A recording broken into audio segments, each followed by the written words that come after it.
अल्हम्दुलिल्लाहि रब्बिल आलमीन वस्सलातु वस्सलामु अला ख़ातमिन नबिय्यीन व अला आलिहि व सहबिहि अजमईन अम्मा बाद। बिस्मिल्लाहिर रहमानिर रहीम। मोहतरम नाज़रीन, गुज़िश्ता वीडियो में हमने नबी अकरम सल्लल्लाहु तआला अलैहि वसल्लम के मुबारक बचपन के बारे में बात की थी और आज हम नबी अकरम सल्लल्लाहु तआला अलैहि वसल्लम की मिसाली जवानी का तज़किरा करेंगे। जिस तरह मेरे आका व मौला सल्लल्लाहु तआला अलैहि वसल्लम का बचपन बेमिसल और बेमिसाल था, इसी तरह आपकी जवानी भी मिसाली और पाकीज़ा जवानी थी। आम तौर पर नौजवान बेरह रवी का शिकार हो जाते हैं और बुरी सोहबत की वजह से गुमराही के रास्ते पर चल पड़ते हैं, लेकिन मेरे आका व मौला सल्लल्लाहु तआला अलैहि वसल्लम बचपन से ही शर्म व हया के पेकर थे। लड़कपन और जवानी में भी आप अलैहिस्सलातु वस्सलाम गैर मुहज़्ज़ब और आवारा गर्दगी की आदत से बहुत ज़्यादा दूर थे। आपने कभी किसी से बदकलामी नहीं की और ना ही कभी झूठी बात फरमाई थी। अल्लाह ताला ने हर कदम पर अपने हबीब अरबी मुजीब सल्लल्लाहु अलैहि वसल्लम की रहनुमाई फरमाई है।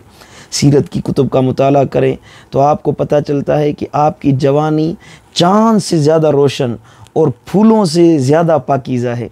अल्लाह ताला ने अपने हबीब अलैहिस्सलातु वस्सलाम को जाहिलियत की बुरी आदत, मुशरिकाना रसूम और रवाजात से, तमाम बुरी आदत से बचा कर रखा था।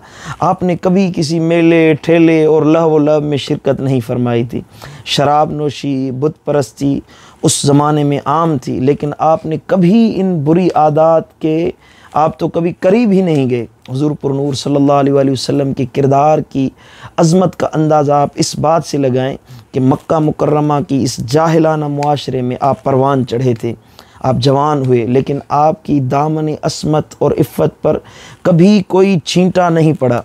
और ये वो ज़माना था जब मक्का की गली कूचों में शायरों के बेहुदा कलाम और घर घर में शराब और शबाब की महफ़िलें सजा करती थी, लेकिन आपका कोई बदतरीन दुश्मन भी आपके किरदार पर उंगली नहीं उठा सकता, बल्कि लोग तो आपके किरदार और पाकीज़ा जवानी की मिसालें दिया करते थे। अपना हो या पराया हो, जो भी हो, आप सल्लल्लाहु तआला अलैहि वसल्लम को देखता तो बेइख्तियार पुकार उठता कि आप सादिक हैं, आप अमीन हैं, आप करीम हैं, आप महबूब हैं। हज़रत सैयदना दाऊद बिन हसीन रज़ियल्लाहु तआला अन्हु रिवायत फरमाते हैं कि अल्लाह ताला ने मेरे आका सल्लल्लाहु अलैहि वसल्लम को जाहिलाना रसूम और रवाज और ख़राबियों से हमेशा दूर रखा है। जब आप जवान हुए तो मरवत और जवां मर्दी में आप अलैहिस्सलातु वस्सलाम सबसे अफजल थे। आपका अखलाक सबसे आला था और मुआशरत और मामलात में आप सबसे ज़्यादा शरीफ नफ्स और हिल्म और बुर्दबारी में आप सबसे ज़्यादा अज़मत रखने वाले थे। अमानत और सदाकत में पूरे मक्का मुकर्रमा में कोई आपका सानी नहीं था। फहश और बुरे कामों से हमेशा आप अलैहिस्सलाम दूर रहा करते थे।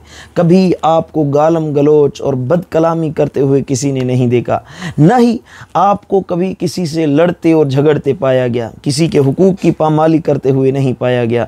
इन्हीं आला खूबियों और खैर की आदत की वजह से मक्का वाले आपको अमीन के लक़ब से पुकारते थे। रसूलुल्लाह सल्लल्लाहु अलैहि वसल्लम की जवानी मनफी और शहवानी जज्बों से यकसर पाक थी और हर इंसान से आप अलैहिस्सलातु वस्सलाम मोहब्बत से मामला फरमाते थे। हर एक के साथ भलाई फरमाते, हर एक के साथ खैर ख्वाही फरमाते। जब आप सल्लल्लाहु तआला अलैहि वसल्लम का निकाह हुआ सईदा खदीजतुल कुबरा सलामुल्लाह अलैहा से, तो आपका निकाह आपके शफ़ीक चचा जनाब अबू तालिब ने पढ़ाया था। जब निकाह का खुतबा जनाब अबू तालिब ने फरमाया तो दौरान खुतबा आपका किरदार और आपके किरदार और अज़मत का बयान करते हुए उन्होंने क्या खूब अल्फाज कहे हैं, सुभान अल्लाह। आप फरमाने लगे कि मेरे भतीजे मोहम्मद बिन अब्दुल्ला सल्लल्लाहु तआला अलैहि वसल्लम को अल्लाह ताला ने फ़ज़ल और शरफ़ की उन बुलंदियों पर, अज़मतों पर फायज़ किया है कि जिसका मुआजना किसी के साथ भी किया जाए तो आप हमेशा उस पर हावी रहेंगे। अगरचे माली लिहाज से इनके यहाँ किल्लत है, लेकिन माल तो ढलती हुई छाँव की तरह है जिसका एतबार कभी नहीं किया जा सकता। मुहम्मदुर रसूलुल्लाह सल्लल्लाहु अलैहि वसल्लम का किरदार, मेरे आका के किरदार का मुकाबला अगर कोई भी दूसरा नौजवान करे तो आपका हम पल्ला नहीं हो सकता। इसके अलावा आप तिजारत फरमाते, जो कि आपका ख़ानदानी काम था, और आपके वालिद गिरामी भी ताजिर थे। जवानी में आपने भी तिजारत फरमाई और उसमें खूब नेक नामी और इज़्ज़त कमाई थी। आपका ये अमल हर नौजवान के लिए एक अमली नमूने का काम करता है। हमारे लोग नौजवान काम करने में हतक महसूस करते हैं, शर्माते हैं और अहले खाना की मदद करने के बजाय उन पर बोझ बन जाते हैं। मेरे आका व मौला सल्लल्लाहु अलैहि वसल्लम की जवानी हमारे हर नौजवान के लिए एक मशअल राह है। अल्लाह ताला से दुआ है कि अल्लाह हर मुसलमान नौजवान को अपनी जवानी अपने आका व मौला नूर मुजस्सम मोहम्मद मुस्तफ़ा सल्लल्लाहु अलैहि वसल्लम की तरह गुजारने की तौफीक अता फ़रमाए।